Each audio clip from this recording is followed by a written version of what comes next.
અષાઢી બીજે રણક રણક કરતી પાણીની ચાંદી જેવી ઘૂઘરિયું કચ્છની તરસતી રાંગો અને છૂટા પડી ગયેલા ધરતીના પડ ચીરીને પોંખે એટલે કચ્છી માળવો ભગવતી અને પીરના ઓવારણા લે. કહેવાય છે અષાઢી બીજે ગુરુ ગોરખનાથે રાજાને મંત્ર આપ્યો અને ખેતરમાં પાકની ભેગી ભેગી સત્તામાં પણ નવી કૂપણ ફૂટી. એટલે નક્કી થયું કે આ જ વધામણા છે કચ્છની ધરતીના નવા ઉદયના, નવા વર્ષના. આખું વર્ષ તરસેલી ધરતીની ભેળા વાદળા કચ્છીઓને પણ જયારે બત ભરવા આવે ત્યારે આંખું ઓગનતી જાય અને વધાયું ગવાતી જાય.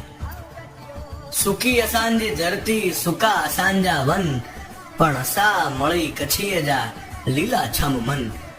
લીલા છમ કચ્છી માડું અને ધરતીના અંતરના સાધને અને વરસાદને ખમા. કચ્છી નવે વરેજા રામ રામ.